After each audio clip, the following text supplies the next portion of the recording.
நேயர்களே, மாதா தொலைக்காட்சியில் அரம்சை நிகழ்ச்சியில் மீண்டும் உங்களை சந்திக்கிறதுல மகிழ்ச்சி. 150 வாரத்தை தாண்டி ஒரு வெற்றிகரமான ஒரு உபயோகமான ஒரு நிகழ்ச்சியில் உங்களை பார்ப்பதில் சந்திக்கிறதுல ரொம்ப மகிழ்ச்சியாக இருக்குது. கடந்த வாரத்திலிருந்து ஒரு அழகான ஒரு தலைப்பை எடுத்து நம்ம பேசியிருக்கிறோம். குழந்தைங்களுடைய அந்த டிப்ரெஷன், மன அழுத்தம், மன வலி, இது எவ்வளோ ஒரு பெரிய பாதிப்பை அவரோட வாழ்க்கையில் ஏற்படுத்துது அப்படின்றத தான் நம்ம பேச ஆரம்பித்தோம். ரொம்ப முக்கியமான ஒரு தலைப்பும் கூட, இன்றைக்கு தேவையான தலைப்பும் கூட. அது சென்ற வாரம் அழகாக ஆரம்பிச்சிருக்கிறோம். தொடர்ந்து இந்த வாரம் நாம் அதை நோக்கி அதுலேருந்து இன்னும் அடுத்தடுத்து என்னென்ன விஷயங்கள் அப்படின்றத பேச போகிறோம். அதுக்கு முன்பாக சென்ற வாரம் நாம் என்ன பார்த்தோம், என்ன பேசணும் அப்படின்றத ஒரு சின்ன ரீகேப் பார்த்துடலாமா? இந்த டிப்ரெஷன் குழந்தைகள் மத்தியில் எதனால் ஏற்படும்? இன்ஃபென்ட்னா பிறந்து 1 வயசு ஆறதுக்குள்ளே இருக்கிற குழந்தைகள், அவங்களுக்கே டிப்ரெஷன் வர்றதுக்கான வாய்ப்புகள் இருக்குது. அவங்களும் அந்த சூசைடல் தாட்ஸோடு இருந்திருக்கிறாங்கன்றது அப்போவே நான் அப்சர்வ் பண்ணியிருக்கிறேன். ஆக்சுவலாக டெலிவரி ஆனதுக்கப்புறம் ஒரு டிப்ரெஷன் வரும் மதருக்கு. ஆனால் அவங்க எதிர்காலத்தில் சூசைட் பண்ணுவாங்களா இல்லையாங்கிறது இன்னொரு காரணிகளும் சேர்ந்து பொறுத்துதான். தாய் தகப்பன் வேணும்னு பண்ணுறது இல்லை, பட் அவங்க அதை காமிக்கிறது இல்லை. ரீகேப் பார்த்து முடிச்சிட்டோம். போன வாரம் என்னென்னலாம் பார்த்தோம், என்னென்ன பேசணுன்றதை ஒரு சின்னதாக நம்ம தெரிஞ்சுக்கிட்டோம். இப்போ நம்ம தொடர்ந்து பேச போகிறோம். இவங்க எல்லாம் சொன்னதை நான் ஒரு 4 பாயிண்ட்டாக பார்க்குறேன். குழந்தைங்களுக்கே ஏன் டிப்ரெஷன் வருதுன்ற அந்த ஆச்சரியமும் அதிர்ச்சியும் இருக்கிறதுல எப்படி அப்படின்ட்டு. அப்போ நான் குழந்தைன்னு மட்டும் பார்க்காம மனிதனுடைய தேவை பிறந்ததுலேருந்தே வருது. ஸோ அதில் ஃபஸ்ட்டு என்னன்னு பார்த்தீங்கன்னா, ஒரு குழந்தைக்குடைய தேவைக்கு அது எதிர்பார்க்கும். அதனால தான் இன்ஃபென்ட்லேன்னு மேடம் சொன்னாங்க, இன்ஃபென்ட்லேயே டிபெண்ட். அப்போ பிறந்தோடனே குழந்தை பால் எதிர்பார்க்குது, தாயோட அரவணைப்பு எதிர்பார்க்குது. அதனால தான் உடனே பால் கொடுங்க அப்படின்றதெல்லாம் இது பண்ணுறோம். அதை தள்ளி வைக்கும் போதே குழந்தை அழுகுது, அம்மாவை மிஸ் பண்ணுது. இதுவே தன்னுடைய வாழ்க்கையில் பாதிக்குன்றாங்க. தாய்ப்பால் கொடுக்க முடியாமல் அம்மா போகும்போது அதுவே குழந்தைய பாதிக்குன்றாங்க. அப்போ அந்த வயசோட தேவை, அந்த வயசுலேயே எதிர்பார்ப்பு வந்துருச்சு. தான் குழந்தை அந்த வயசுலேயே குழந்தைக்கு அம்மா தேவை, அரவணைப்பு தேவை, பால் தேவை. அப்போ 6 மாதம் வரைக்கும் இது தேவை இருக்குது. அதுக்கப்புறம் பார்த்திங்கன்னா மற்றவங்க நம்மளை பார்த்து சிரிக்கணும், அதை திருப்பி சிரிக்கணும். அதுக்கப்புறம் வளருது, அதுக்கப்புறம் விளையாடணும், சுற்றி அவங்க கூட விளையாடணும், ஒரு பாலை தூக்கி போடணும், இப்படிலாம் எதிர்பார்க்குது. அப்போ இதை பண்ணலன்னா கூட அது கவலைப்படும். விளையாட ஆள் இல்லைன்னா. இன்னும் கொஞ்சம் பெருசாகும் போது ஸ்கூலுக்கெல்லாம் போகும்போது மற்ற பிள்ளைங்க மாதிரி நம்மளும் இருக்கணும், அந்த பிள்ளைங்க மாதிரி ட்ரெஸ்ஸு அழகாக இருக்குது நம்மளும் ட்ரெஸ் பண்ணணும். அப்போ அது இல்லைனாலும் கவலைப்படுதில்ல. ஸோ ஒவ்வொரு எதிர்பார்ப்பும் ஒரு ஸ்டேஜ் ஆஃப் லைஃப்பில் வந்துக்கிட்டே இருக்கும் அவங்களுக்கு. ஒரு ஸ்டேஜில் வேறு மாதிரி வரும். ஒரு 10 வயசு குழந்தைக்கு வேறு மாதிரி எதிர்பார்ப்பு வரும். ஒரு ஃபஸ்ட் ரேங்க் எடுக்கணும், நம்ம ஒரு ரன்னிங் ரேஸ் ஓடனா அதில் நம்ம ஒரு இதாக இருக்கணும், நம்ம நல்லா பண்ணணும், இதில் நல்லா பண்ணணும், இதெல்லாம் வரும். இன்னும் கொஞ்சம் பெருசாகணுன்னே நான் மற்றவங்களோடலாம் பேசும்போது என்னைய பிடிக்கணும், எல்லாருக்கும் என்னைய பிடிக்காமல் போகுது. நான் நல்லா பேசுவேனான்னு தெரியல, நான் மற்றவங்கள மாதிரி நல்லா பேச மாட்டேன், மற்றவங்கள மாதிரி நான் நல்லா ட்ரெஸ் பண்ணிக்க மாட்டேன், ஒரு குரூப் கெட் டுகெதருக்கு போகிறதுக்கு இல்லை நான் போகல. அப்போ இதெல்லாம் அந்த ஏஜ் தாண்டும் போது, இன்னும் கொஞ்சம் பெருசாகும் போது காலேஜுக்கு போகும்போது நம்ம இந்த கோர்ஸ்லாம் எடுத்தால் நம்ம படிப்போமா? ஸோ அந்த எதிர்பார்ப்பு, அவங்க எதிர்பார்க்குற மாதிரி கோர்ஸ் கிடைக்குமான்னு தெரியாது, வீட்டில் வேறு மாதிரி சொல்லுவாங்க. ஸோ எதிர்பார்ப்பு இதான் ஃபஸ்ட்டு நான் பார்க்குறேன். எல்லா வயசுலேயும் ஒரு எதிர்பார்ப்பு, அது சமுதாயத்தாலேயோ வீட்டாலேயோ எதாலேயோ உருவாகிட்டே இருக்க போகுது எல்லாருக்குமே. இது ஃபஸ்ட்டு. செகண்டு இழப்பு. இழப்புன்றது எல்லா மனுஷனுக்கும் வரும். சின்ன இழப்பு, ஒரு ஃபினான்ஷியலாக ஒரு இழப்பு. ஒரு நல்ல வசதியாக இருக்காங்க, வீடு திடீர்னு அவங்க ஃபினான்ஷியலாக ரொம்ப கம்மியாயிடுறாங்கன்னா அது அந்த குழந்தையால் ஏற்றுக்க முடியாது. டிஃப்ரெண்ட் ஆகிடுது ஃபேமிலி. ஏன்னா அது எதிர்பார்க்குற மாதிரியும் இருக்காது, இந்த இழப்பை எப்படி எடுத்துக்கணும்னு தெரியாது. ஒரு அம்மாவை இழந்துடுறாங்களோ, இல்லை அப்பாவை இழந்துடுறாங்களோ, இல்லை வீட்டில் ஒரு பெரியவங்க வயசான ஒரு பாட்டி இழந்தா கூட, பாட்டி இழந்த டிப்ரெஷன்லாம் எனக்கு எவ்வளோ குழந்தைங்க வந்திருக்காங்க. இது ஆக்சுவலாக டாக்டர் பர்ஃபெக்ட். கோவிட் டைமில் நிறைய பேர் பார்த்தீங்கன்னா பேரண்ட்ஸ் கூட இருந்தாங்க, ஆனால் தாத்தா பாட்டி அத்தை மாமா யாராவது ஒருத்தர் எனக்கு ரொம்ப கஷ்டமா இருக்கு, நான் அவங்களோட ரொம்ப க்ளோஸ். போன வாரம் கூட ஒரு குழந்தை சொல்லிச்சு, எங்க சித்தியோட நான் ரொம்ப க்ளோஸ் டாக்டர், வேளாங்கண்ணி போயிட்டாங்க, ஹார்ட் அட்டாக்ல இறந்துட்டாங்க, எனக்கு அவங்களனால முடியல, என்னால் கான்சென்ட்ரேட் பண்ண படிக்க முடியல அப்படின்றாங்க. இன்னொன்று சொன்னாங்க, எழுப்பு சொன்னாங்கல்ல, ரொம்ப வேலிட் பாயிண்டா. ஏன்னா ஒரு குழந்தைங்க துபாயில் எங்கேயோ இருந்தாங்க போல, நல்லா they were doing well, ஏதோ லாஸ் போல இந்தியா வந்துட்டாங்க. இந்தியா என்ன பண்ணியிருக்காங்க, அந்த குழந்தைய அவங்க அத்தை வீட்லேயே யார் வீட்லேயே விட்டுட்டு நல்ல ஸ்கூலில் போடணும்னு ஓரளவுக்கு ஸ்கூல் அவங்க பெஸ்ட் அவங்க கொடுத்துருக்காங்க குழந்தைக்கு. இருந்தாலும் அந்த குழந்தை இப்போ 11th படிக்குது. அந்த குழந்தைய சொல்லுது, எனக்கு படிக்க முடியல, நான் சந்தோஷமாவே இல்லை. பேரண்ட்ஸ் கிட்ட நான் எல்லாமே தான் கொடுத்துட்டேனே, நான் எல்லாமே தான் குழந்தை கொடுத்துருக்கேன், நான் ஸ்கூல் கொடுத்துருக்கேன், நான் எல்லாமே வாங்கி தரேன், அப்புறம் என்ன இது என்ன பெரிய அந்த விஷயமா? என்வாயர்மெண்ட் போயிடுச்சு, அவங்க வளர்ந்த என்வாயர்மெண்ட் போயிடுச்சு, அது கிடைக்கல, அது கிடைக்கல அந்த குழந்தைக்கு. அது சடனா எல்லாமே மாறிடுச்சு. என்ன ஸ்கூல்ல இருந்து தூக்கிட்டாங்க, என்ன இங்க போட்டுட்டாங்க, எல்லாமே எனக்கு மாறிடுச்சு. கிளாஸ்ல இருக்க ஃப்ரெண்ட்ஸ் நான் இருந்தாலும் நல்ல ஸ்கூல்ல போட்டிருக்கேன். அந்த அப்பா அப்படியே சொல்லிட்டே இருக்காங்க, நான் நல்ல ஸ்கூல்ல போட்டேனே, உனக்கு நான் சாப்பாடு கொடுக்குறேனே, இங்க நான் உனக்கு வீடு கொடுத்துருக்கேனே அப்படின்னு அந்த அப்பா சொல்லிட்டே இருக்குது. இங்க கொடுத்துருக்கீங்கப்பா, நாங்க இருந்தாலும் என்ன யோசிங்க, அப்படிதான் பேசுது அந்த குழந்தை. சோ அவங்க சொல்ற பாயிண்ட் ரொம்ப வேலிட். அந்த இழப்புல என்ன ஒரு முக்கியமான விஷயம்னா, அந்த இழப்பு அவங்கள பெருசா பாதிக்கிறத விட இழப்புக்கு அப்புறம் அவங்க வாழ்க்கை தான் அவங்கள ரொம்ப பாதிக்க போகுது. அந்த இழப்புக்கு அப்புறம் யார் கூட இருக்கா, அவங்க அந்த இழப்பை சமாளிக்கிறதுக்கான வாழ்க்கை அவங்களுக்கு எப்படி அமையுது. இப்போ ஃபார் எக்ஸாம்பிள் நான் என்னோட எக்ஸாம்பிளே சொன்னேன். நான் 12 வயசுல எங்கள் அப்பா இறந்துட்டார். பட் என்னை பார்த்துக்கிறதுக்கு நிறைய பேர் இருந்தாங்க. என்னோட தாத்தா இருந்தார், என்னோட சித்தப்பா இருந்தார், எங்கள் அம்மா பாட்டி எல்லாருமே இருந்தாங்க. அப்போ உண்மையை சொன்னோன்னா அந்த சமயத்தில் எனக்கு எங்கள் அப்பாவோட இழப்பை பெருசாகவே எனக்கு தெரில, எனக்கு டிப்ரெஷனே வரலை. இப்போ யோசிச்சு பார்க்கும்போது எப்படி எனக்கு வராமல் இருந்தது, இவ்வளோ படிக்கணும், இத்தனை பேர் பார்க்குறோம், நமக்கு எப்படி வரல. பார்த்தா அதை சமாளிக்கிறதுக்கான சூழ்நிலையை கொடுக்கும்போது அந்த டிப்ரெஷனே வராமல் இருக்குது. அதனால தான் இழப்புனா டிப்ரெஷன் வரும் கிடையாது. ஆனால் அதுக்கு அடுத்து என்ன நடக்குது, அடுத்த நாள் நான் சாப்பிட்றது யாருன்னு பார்க்குறா, அடுத்த நாள் ஸ்கூலுக்கு என்னை யார் போய் விடுறா. இவ்வளோ நாள் எங்கள் அப்பா விட்டார், நெக்ஸ்ட் டே எங்கள் தாத்தை கூப்பிட்டு போய் விடுறாரு, அப்போ யாரோ இருக்காங்க. அப்போ டிப்ரெஷன் வராமல் இருக்கிறதுக்கும் அது ஒன்று இருக்குது. பட் டிப்ரெஷன் வர்றது யாருமே இல்லை, திடீர்னு யாரும் பார்க்க ஆள் இல்லை, எல்லாம் லைஃபே மாறும்போது அது வருது. இது 2வது. 3வது மேடம் சொன்ன மாதிரி ட்ராமா. இப்போ இன்றைக்கி வார் நடக்குது வேர்ல்டில், ட்ராமா திடீர்னு வாழ்க்கை புரட்டி போடுது. ஒரு அப்யூஸ், செக்ஷுவல் அப்யூஸ், யாராவது ஒரு வீடு பூந்து இது பண்ணிடுறாங்க, யாராவது இறந்துடுறாங்க, இந்த மாதிரியான ஒரு ட்ராமான்றது ஒரு அதிகமான உங்கள் மனதளவில் ரொம்ப பாதிக்கிற ட்ராமா. இது நீங்கள் சரியாக அதை சமாளிக்கலாம். அதுக்கப்புறம் அதை டாக்டரோ இல்லை அதுக்கான சப்போர்ட்டோ இல்லாமல் போகும்போது அது கிரானிக்காக ஒரு டிப்ரெஷன். நீங்கள் இன்னைக்கு பல நாடுகளில் இருந்து அகதிகளாக வந்தவங்களுக்கு எப்பயுமே ஒரு டிப்ரெஷன் இருக்குது, பார்க்குறீங்களா? அந்த அந்த அந்த ட்ராமா இன்னைக்குமே அவங்களுக்கு இந்த டிப்ரெஷனை கொடுக்கும். அதை தாண்டி தான் இந்த ட்ராமாவா ட்ராமானா ஒரு பெரிய பிரச்சனை, ஒரு எமர்ஜென்சியான ஒரு சிச்சுவேஷன், ஒரு பெரிய மனவலி கொடுக்கிற ஒரு விஷயம் எதுவா வேணா இருக்கலாம். ட்ராமா அந்த வார் சொல்றாங்க இல்லைங்களா, இப்ப பாத்தீங்கன்னா பேரண்ட்ஸ் ஏதோ டெத் ஆயிருப்பாங்க, பிரிஞ்சிருப்பாங்க, தூக்கி எங்க போட்டிருப்பாங்க, சாப்பாடு கிடைக்காம இருக்கலாம், ஏன் எனக்கு பசிக்குதே இல்ல எனக்கு ஏதாவது பிரச்சனை இருக்குன்னு சொல்றதுக்கு அங்க யாரும் இருக்க மாட்டாங்க. இனிமே திருப்பி அவங்க ஃபேமிலி திருப்பி செக்ஷுவல் அபியூஸ் ஆன அதுவும் ஒரு ட்ராமா தான். ஆமா, எல்லாமே சின்ன மிஸ்ஃபார்ச்சுனேட் அப்படின்னு சொல்லலாமா? அத எமோஷனல் பெயின் கொடுக்க எல்லாமே ட்ராமா. அது மனசு கஷ்டம் நமக்கு தெரிஞ்ச அளவுக்கு மனசு கஷ்டமா இருக்க கூட தேவையில்லை, அந்த குழந்தைக்கு மனசு, அந்த குழந்தைக்கு அது மனவலி அதீத வெளியா இருக்கும்போது அது ட்ராமான்னு. நேயர்களே, ஒரு சிறிய இடைவெளிக்கு பிறகு சந்திப்போம். இது மாதா தொலைக்காட்சியின் அரம்சை. Welcome back. இது மாதா தொலைக்காட்சியின் அரம்சை. தொடர்ந்து நாம பேசலாம். ஆக்சுவலாக சார் சொன்ன மாதிரி அந்த பால் குடி இருக்கு இல்லையா, தாய்ப்பால், அந்த குழந்தையோட பாண்டு ரொம்ப ரொம்ப ரொம்ப முக்கியமானது குழந்தையோட எதிர்காலத்துக்கு. சார் சரியான விஷயம் சொன்னார். என்ன அப்படின்னா, அந்த இன்ஃபென்ட் மென்டல் ஹெல்த்னு சொல்கிறாங்கல்ல, அந்த முதல் 1 வருட இன்ஃபென்சி பீரியட், அந்த இன்ஃபென்சி பீரியடில் குழந்தை அம்மா பசிக்குது, பால் கொடுக்குறாங்க. அது அம்மா தான் பால் கொடுக்குறாங்களாங்களா அந்த குழந்தைக்கு தெரியாது. ஏதோ ஒரு ஆப்ஜெக்ட் வருது, நம்ம பசியை போகுது, ஓ அப்போ பசிச்சா அதுக்கு ரெஸ்பான்ஸ் கிடைக்குது. ஏதோ ஒரு உருவம் வருது, ஏதோ ஒரு ஆப்ஜெக்ட் வருது, அந்த குழந்தைக்கு அப்படிதான் ஒரு உணர்வு இருக்கும். இதுக்கு பேர் ஆப்ஜெக்ட் பெர்மியன்ஸ்ன்னு சொல்லுவோம். இந்த ஆப்ஜெக்ட் பெர்மியன்ஸுங்கிறது அந்த குழந்தைக்குள்ள வந்தால் மட்டும்தான் ட்ரஸ்ட் ஃபார்மேஷனுங்கிற ஒன்று உருவாகும். ஒவ்வொரு குழந்தைக்குமே முதல் 1 வருடத்தில் ட்ரஸ்ட் ஃபார்மேஷன் வரும். அது வரலை, அந்த குழந்தை எதுலேயும் நம்பாது, யாரையும் நம்பாது, என்றைக்குமே நம்பாது. ஃப்ரெண்ட்ஸாக இருக்கலாம், டீச்சர்ஸாக இருக்கலாம், ஸ்கூலில் அட்மாஸ்பியராக இருக்கலாம், வீடாக இருக்கலாம், ஸ்ட்ரேஞ்சர்ஸை, இல்லைனா ஒர்க்கிங் பிளேஸு, இல்லைனா ஸ்பவுஸாக இருக்கலாம், குழந்தைகளாக இருக்கலாம், ரிலேட்டிவ்ஸாக இருக்கலாம். அங்கே ஆரம்பிக்கிறது தான் கடைசி வரைக்கும் இருக்கும். இப்போ அம்மா இறந்துட்டாங்க, குழந்தைக்கு பசிக்குது. அந்த முதல் 1 வருடத்தில் யாராவது ஒருத்தவங்க அந்த குழந்தைக்கு ஃபீடிங் பாட்டிலில் கொடுத்து பசியை போக்குனா கூட ட்ரஸ்ட் ஃபார்மேஷன் வந்துடும். அம்மா தான் கொடுக்கணும்னு அவசியம் இல்லை, அந்த குழந்தைக்கு பொறுத்த வரைக்கும் ஒரு ஆப்ஜெக்ட் வரணும், அவ்வளோதான். அம்மாவும் யாரு கூடயாவது ஒரு அட்டாச்மெண்ட் வருது.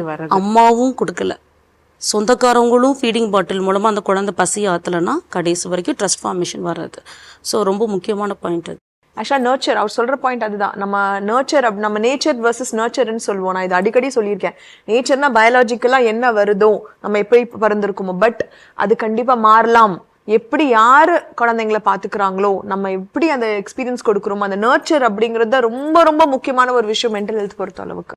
இதுக்கு ஒரு பெரிய கேள்வி என்ன கேள்வினா, இப்போ நீங்கள் சொல்கிற விஷயத்தில் இப்போ ரீசெண்டாக அந்த நம்ம டாபிக் வந்தது காரணமே வந்து அந்த ரொம்ப பிரபலமான ஒரு மனிதருடைய மகள் சூசைட் பண்ணிட்டு தான். அது ஓகே, அவர் ஃபெமிலியராக இருக்கிறதுனால இட் கேம் அவுட். அது கொஞ்சம் ஃப்ளாஷ் ஆச்சு, சேனல் நிறைய ஏதாவது சோஷியல் மீடியாவில் பரவச்சு. ஆனால் நிறையா குழந்தைங்க தெரிஞ்சும் தெரியாமலும்லாம் இருக்கிறாங்க. இப்போ எனக்கு ஒரு பெரிய கேள்வி, அவர் நல்ல வெல்நோன் ஒரு ஃபேம் உள்ள ஒரு மனிதர், எல்லா வசதி வாய்ப்புகளும் உண்டு, ஒரு நல்ல ஸ்கூலில் அந்த குழந்தைய புட்டப் பண்ணியிருக்காங்க, நல்ல நீங்கள் சொன்ன மாதிரி எல்லா விதமான போஷாக்கும் கொடுக்குறாங்க, அரவணைப்பு எல்லாம் கொடுத்துருக்குறாங்க. அவங்க பேசின இது இல்லை, அவங்க அம்மா பேசுனது எல்லாம் சொல்லும் பொழுது அந்த குழந்தைக்கு ஏன் அந்த எண்ணம் வருது? எல்லாம் இருந்து ஏன் வருது? அது நான் சொல்லிட்டு இருக்கோம். இன்னும் 4வது பாயிண்ட் சொல்லுங்க. அதில் வந்து ஆங்ஸைட்டின்ற ஒரு விஷயம். ஆங்ஸைட்டினா மனப்பதட்டம். என்ன ஆகிடும், இப்படி இருந்தால் என்ன ஆகிடும், நம்ம இன்றைக்கி மார்க் எடுக்கலன்னா என்ன ஆகிடும், நம்ம இன்றைக்கி ஸ்கூலில் இப்படி பண்ணிவிட்டா அப்பா என்ன சொல்லிடுவார், இல்லை அம்மாவுக்கு பிடிக்காம போயிடுவோமா.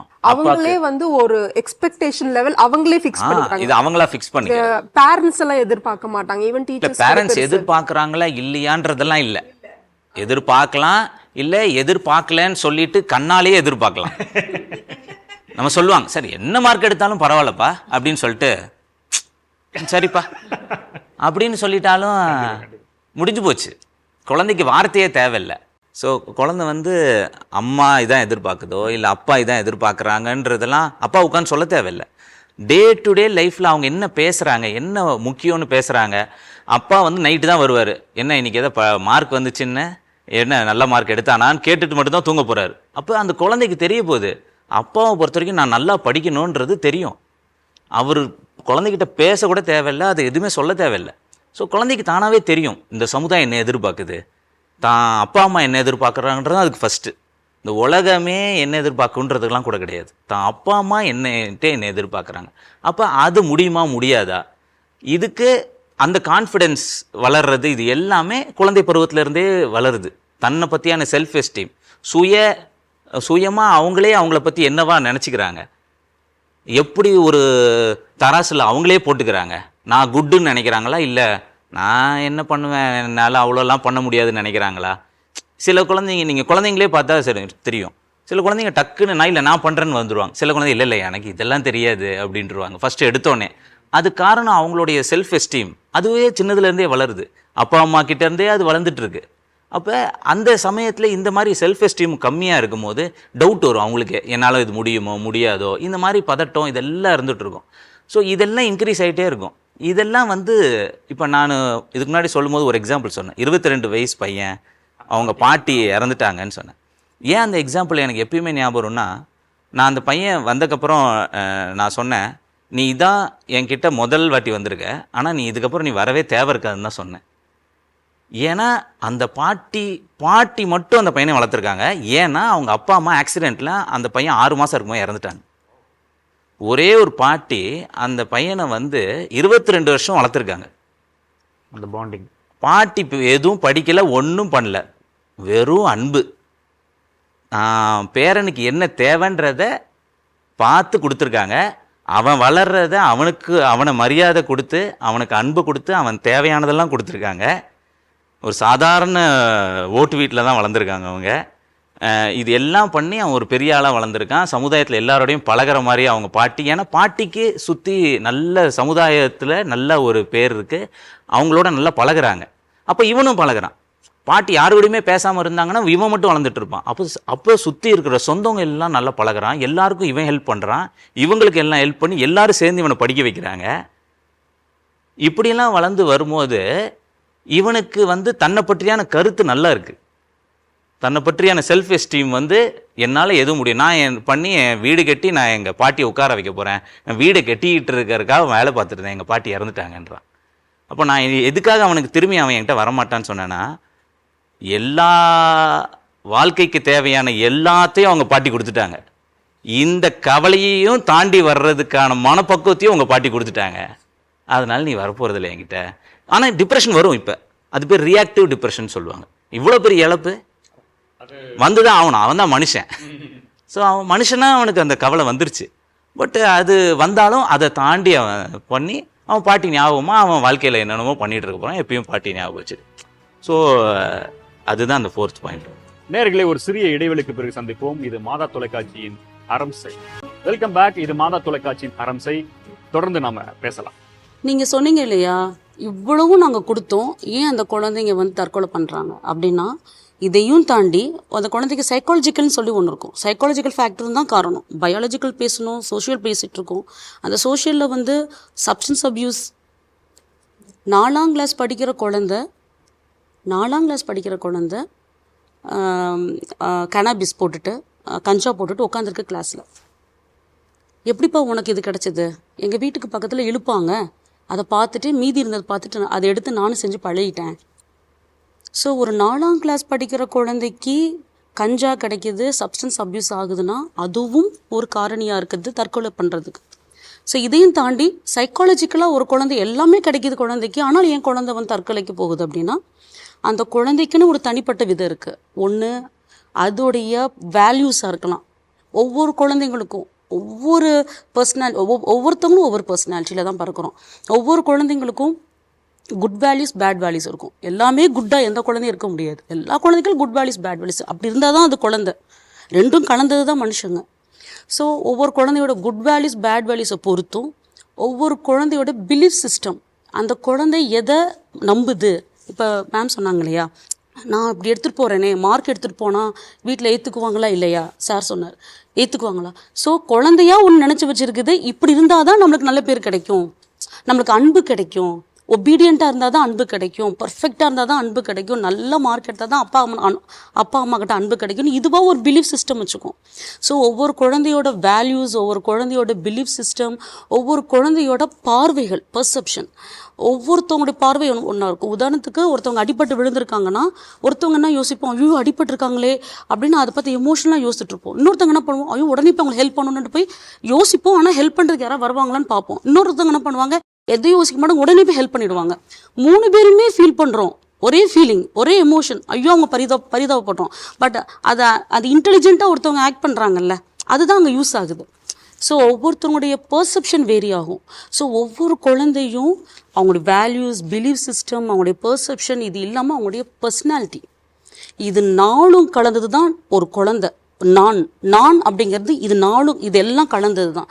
இது எல்லாம் கரெக்டாக இருக்கா, இது எல்லாம் சரியாக இருக்கா, இது எல்லாம் பேலன்ஸாக இருக்கா அப்படின்னா எப்பேற்பட்ட இடத்துலையும் நம்ம குழந்தைங்க டிப்ரெஷனுக்கு போகாமல், சப்ஸ்டன்ஸ் அப்யூஸும் ஆகாமல், சூசைடும் பண்ணாமல் எப்பேற்பட்ட காலகட்டத்திலையும் சர்வை பண்ணுவாங்க.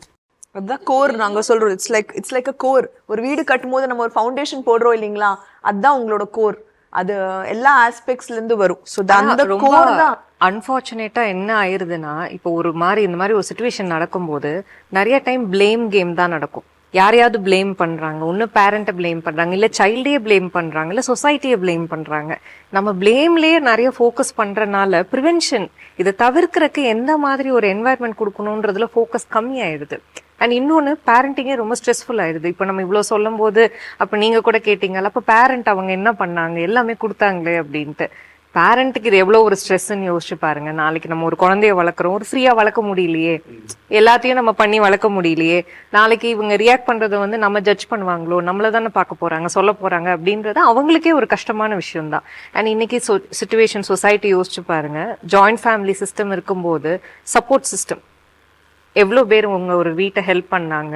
இன்னைக்கு 2 ஒர்க்கிங் பேரண்ட்ஸ், 2 பேரும் ஒர்க் பண்ற மாதிரி பேரண்ட்ஸ் நிறைய வீட்டில் வந்துருச்சு. அப்போ இவங்களுக்கான சப்போர்ட் சிஸ்டம் எங்க வருதுன்னா, nuclear family, no support system, everybody is working, எல்லாரும் அந்த ஸ்ட்ரெஸ்ஸோட வீட்டுக்கு வராங்க, குழந்தையோட ஸ்ட்ரெஸ்ஸோட குழந்தை வீட்டுக்கு வருது. ஸோ இந்த எல்லா ஸ்ட்ரெஸ்ஸையும் நம்ம எப்படி வந்து டிசிபேட் பண்ணிக்கிறோன்றதுக்கு வாய்ப்பு கம்மியாக போயிடுது. ஒரு ஃபேமிலி டைமோ, ஒரு வந்த உடனே வீட்டுக்கு வந்தோடனே ஒரு டின்னர் எல்லாரும் சேர்ந்து சாப்பிட்றது, சின்ன விஷயங்கள் தான். பட் இதை நம்ம செய்ய முடியுமா அப்படின்னு ட்ரையாவது பண்ணணும். எல்லாரோட லைஃப் ஸ்டைல் மாறி போயிட்டு இருக்கு, அதுக்கேற்ற மாதிரி என்வாயர்மெண்ட் சொசைட்டி மாறி போயிட்டு இருக்கு. ஆனா அதை கேட்சப் பண்ற அளவுக்கு நம்மளுக்கு அவேர்னஸ், மென்டல் ஹெல்த் அவேர்னஸ் கம்மியா இருக்கு அப்படின்றது ஒரு காரணமா நினைக்கிறேன் நான்.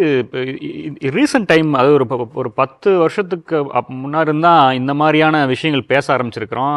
நம்ம தெரிய வருது குழந்தைங்க இந்த மாதிரி அவங்களே இழந்து போயிடுறாங்க, அந்த முடிவுக்கு போகிறாங்க, அட்டம் பண்ணுறாங்கன்ற வரைக்குமே ஒரு ரீசெண்டாக ஒரு 10 இயர்ஸ் தான்.